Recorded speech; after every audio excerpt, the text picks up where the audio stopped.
Fala, Calaçar! Beleza? Vamos continuar então a trajetória pela história de Westeros.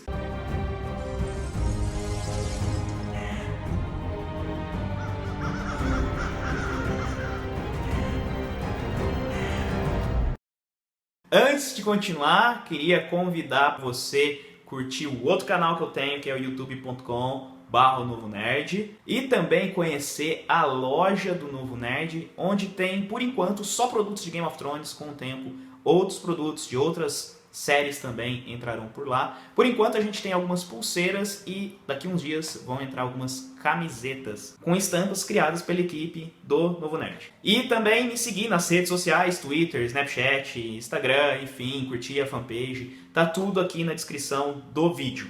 No vídeo de hoje eu vou falar sobre a Era dos Heróis e a Longa Noite, como sempre baseado neste livro aqui, O Mundo de Gelo e Fogo. Espero que você curta. Vamos lá?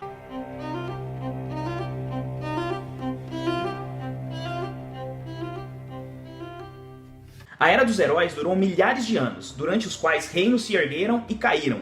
Casas nobres foram fundadas e desapareceram, e grandes feitos foram realizados. Mesmo assim, o que realmente se sabe sobre esses dias antigos é pouco mais do que sabemos sobre a Era da Aurora. As narrativas disponíveis são obras de septões e mestres escritas milhares de anos depois do fato. Mesmo assim, ao contrário dos Filhos da Floresta e dos Gigantes, os primeiros homens na Era dos Heróis deixaram algumas ruínas e antigos castelos, que corroboram partes das antigas lendas, e há monumentos de pedras nos locais dos sepultamentos e em outros lugares marcados com suas runas. O que é normalmente aceito é que a Era dos Heróis começou com um pacto, e se estendeu por milhares de anos, nos quais os primeiros homens e os Filhos da Floresta viveram em paz uns com os outros. Com tanta terra cedida para eles, os primeiros homens finalmente tinham espaço para prosperar. Desde as terras de sempre inverno até as praias do mar do verão, os primeiros homens governaram em suas fortificações anelares. Reis de menor importância e senhores poderosos se multiplicaram, mas, com o tempo, alguns poucos provaram ser mais fortes do que o resto, forjando as sementes dos reinos, que são os ancestrais dos 7 reinos que conhecemos hoje, mostrados em Crônicas de Gelo e Fogo e Game of Thrones. Os nomes dos reis desses reinos primordiais estão cercados de lendas, e relatos afirmam que seus governos individuais duraram centenas de anos. Nomes como Brandon, o Construtor, Garth Greenhand, Lan, o Esperto e Duhan Desgosto Divino são famosos. E além de reis lendários e centenas de reinos dos quais os 7 reinos nasceram, histórias como Simeon Olhos de Estrela, Serwyn do Escudo Espelhado e outros heróis tornaram-se inspiração tanto para os septões quanto para os cantores. Esses heróis algum dia existiram? Pode ser que sim, mas quando os cantores enumeram Serwyn do Escudo Espelhado como um membro da Guarda Real, instituição que só foi formada durante o reino de Aegon, o Conquistador, podemos ver porque pouco desses contos podem ser de confiança. Quando os primeiros homens estabeleceram seus reinos, na sequência do pacto, pouca coisa os incomodou além de seus próprios feudos e guerras. Também são esses relatos que nos falam sobre a Longa Noite, quando veio um inverno que durou uma geração, na qual crianças nasceram, cresceram e até se tornaram adultas, e em muitos casos morreram sem jamais ver a primavera. De fato, alguns dos antigos contos populares dizem que eles nunca viram a luz do dia, tão intenso foi um inverno que se abateu sobre o mundo. Embora isso possa muito bem passar de fantasia, de fato parece certo que algum cataclismo ocorreu há milhares de anos. Os Rhoynares têm contos a respeito de uma escuridão que fez o Rhoyne diminuir e desaparecer, suas águas se congelarem até o extremo sul, onde se junta ao Selioru. Segundo essas histórias, o Sol só retornou quando um herói convenceu os muitos filhos da mãe Rhoyne, deuses menores, como o Rei Caranguejo e o Velho do Rio, a deixarem de lado suas disputas e se unirem para cantar a canção secreta que trouxe o dia de volta. Também está escrito que há anais em Ashai sobre tal escuridão, e sobre um herói que lutou contra ela com uma espada vermelha. Dizem que seus feitos se deram antes da ascensão de Valíria, nos tempos primordiais, quando a velha Giz começava a formar seu império. Essa lenda se espalhou a oeste de Ashai. Os seguidores de R'hllor afirmam que esse herói se chamava Azor Ahai e profetizaram seu retorno. Uma lenda curiosa de Iti, que afirma que o sol escondeu seu rosto da terra por toda a vida, envergonhado de algo que ninguém jamais descobriu, e que este desastre foi revertido graças aos feitos de uma mulher com uma cauda de macaco. A privação seria terrível de ver. Durante os invernos mais rigorosos, é costume que os mais velhos e os mais fracos entre os nortenhos digam que vão sair para caçar, sabendo muito bem que jamais voltarão, e deste modo, deixando um pouco mais de comida para aqueles que têm maior probabilidade de sobreviver. Sem dúvida, essa prática era comum durante a Longa Noite. Mesmo assim, há outras histórias sobre criaturas conhecidas como os Outros. Segundo esses contos, eles vieram das congeladas terras de sempre inverno, trazendo o frio e a escuridão com eles enquanto tentavam extinguir toda a luz e calor.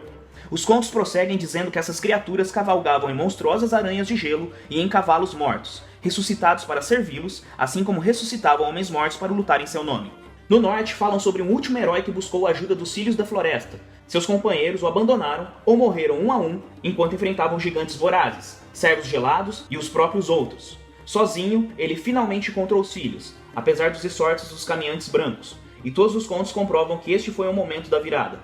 Graças aos Filhos da Floresta, os primeiros homens da Patrulha da Noite se uniram e foram capazes de lutar e vencer a Batalha da Aurora, a batalha final que acabou com o inverno sem fim e mandou os Outros de volta ao norte gelado. E agora, de 6.000 a 8.000 anos depois, a muralha feita para defender os reinos dos homens ainda é ocupada pelos irmãos juramentados da Patrulha da Noite, e os Outros, ou os Filhos da Floresta, não são vistos há muitos séculos, até o início da história contada em Game of Thrones e Crônicas de Gelo e Fogo. Bom, como vocês podem perceber, nem mesmo este livro fala muito sobre a Era dos Heróis, assim como ele não falou muito sobre a Era da Aurora, a não ser alguns nomes de alguns heróis conhecidos até mesmo na série, como Bran, o Construtor, que é quem provavelmente levantou a muralha. Nem mesmo sobre a Longa Noite o livro dá uma exatidão de o que foi a Longa Noite. Existem algumas teorias, como vocês puderam constatar, mas nenhuma a gente sabe qual é a correta. Na série isso é mostrado que os Filhos da Floresta criaram os White Walkers e isso deve ter gerado a Longa Noite. Mas temos que lembrar que a série é uma coisa, o livro é outra. Então vamos ver se o George Martin vai falar mais sobre isso nos próximos 2 livros, já que nos livros que foram escritos até então, até mesmo nesse aqui, não foi definido a criação destes seres. De qualquer maneira, é muito legal para a gente saber um pouquinho mais de todas as teorias. E assim como cada povo tem uma história para a criação dessa longa noite e para os seres dessa longa noite, cada povo também tem uma história para quem derrotou essa longa noite. Reforçando que tudo o que foi dito foi com base apenas nesse livro, então podem rolar outros vídeos mais pra frente, onde mais informações que a série ou outros livros irão fornecer e darão mais detalhes sobre o passado de Westeros. Não esquece de dar um like se você está curtindo essa série de vídeos, deixa o seu comentário aqui falando sobre o que você está achando, isso ajuda muito a direcionar o trabalho que eu estou fazendo. Como sempre, agradeço a sua paciência, a sua audiência e a gente se vê no próximo vídeo. Valeu, Galassar!